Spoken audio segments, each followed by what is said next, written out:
Lionel Messi itu tidak bisa IPA itu. Cristiano Ronaldo tidak bisa fisika, biologi, nggak bisa. Tapi kenapa dia sukses, kaya raya? Karena dia fokus pada apa yang dia minati, apa bakat dia punya.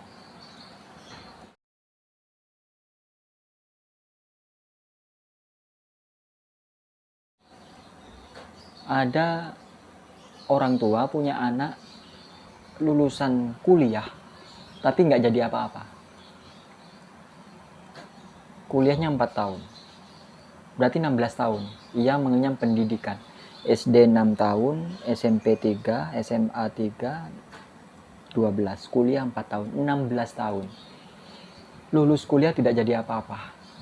Orang tuanya ini bercerita ke temennya. Temennya ngasih tahu, loh, kenapa bisa anakmu yang mengenyam pendidikan 16 tahun tidak mempunyai masa depan yang meyakinkan? Kok bisa? Sedangkan anakku ini sekarang sudah menjadi guru, alim ulama, menjadi imam masjid. Bingung si orang tua ini, kenapa dengan anakmu?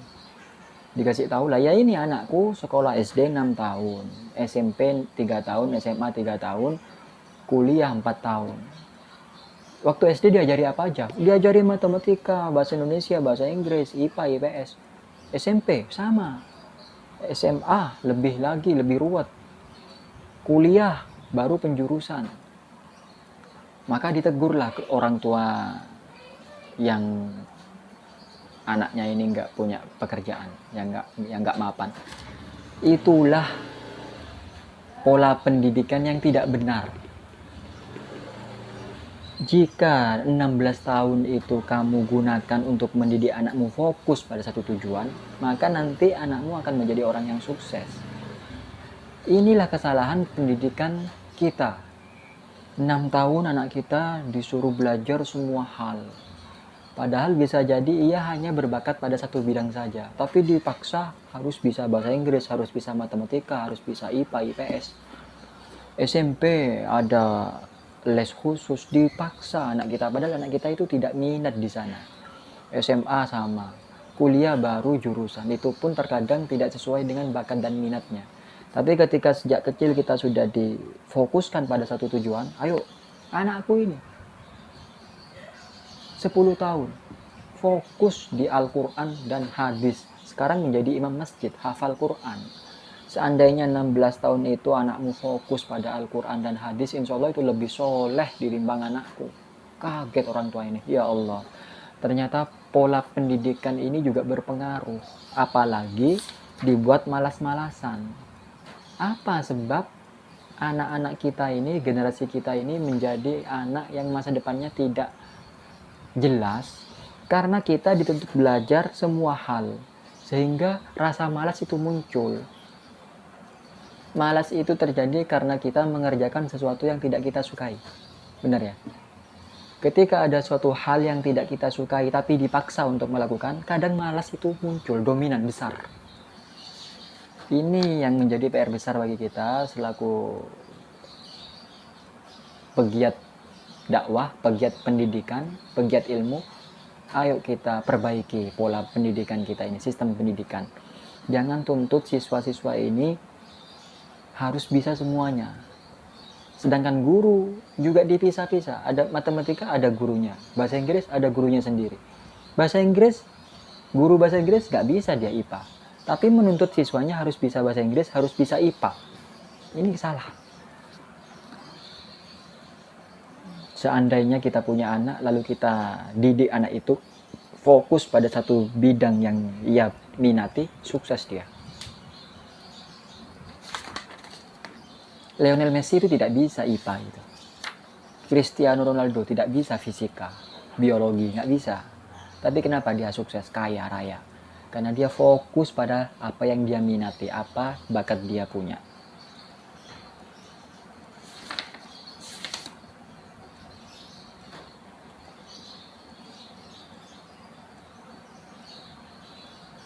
Lah, kembali lagi, ibarat pasir yang kita punya tadi, mau dibuat apa?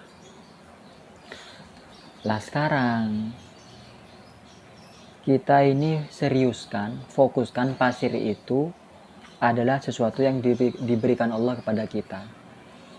Maka mau dikemas atau mau dibuat apa pasir itu, titipan Allah itu.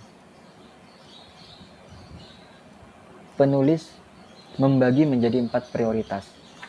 Prioritas pertama adalah ibadah, yakni sholat. Yang kedua adalah belajar, untuk bekal bertahan hidup di dunia. Yang ketiga bergurau dengan keluarga. Dan yang keempat adalah bermain. Jadi pasir yang dititipkan Allah kepada kita ini, gunakanlah menjadi 4 prioritas. Yang pertama adalah ibadah. Prioritas pertama kita hidup di dunia ini adalah ibadah. Wa ma khalaqtul jinna wal insa illa liya'budun. Ibadah. Yang kedua, baru belajar agar supaya menunjang ibadah kita lebih sempurna. Yang ketiga, bergurau dengan anggota keluarga. Yang keempat, baru bermain. Belajar menjadi prioritas kedua. Jika ada waktu kosong, mau milih game atau belajar, kita harus memilih belajar.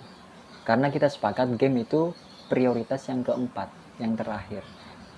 Ketika sholat sudah, belajar sudah, bercanda dengan keluarga sudah, baru bermain.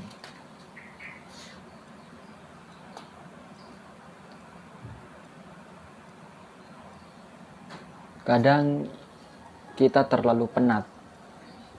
Dalam sehari semalam mungkin kita beribadah, sholat 5 kali dalam sehari. Lalu dituntut untuk belajar di sekolah itu 8 jam. Penat, lelah, maka solusinya adalah bergurau dengan keluarga. Sempatkan dalam berkumpul dengan anggota keluarga itu harus bergurau. Saat makan, di meja makan, cobalah ciptakan gurauan-gurauan yang membuat tersenyum, bahkan ngakak, tertawa, terbahak-bahak. Itu bagus, nggak masalah. Nabi Muhammad, teladan kita saja, itu bergurau dengan istri-istrinya, dengan anak-anaknya, bermain dengan anaknya.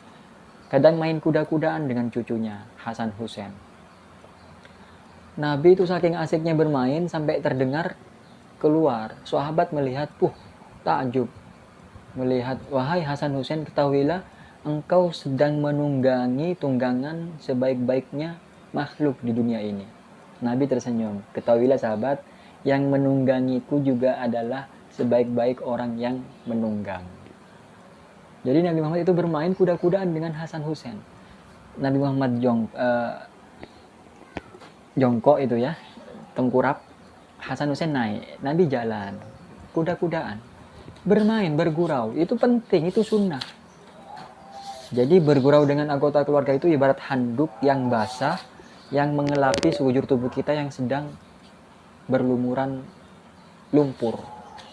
Lumuran lumpur ini ibarat kita penat hidup. Seharian kita penat, dibasuh dengan handuk, bersih lagi, segar lagi kita.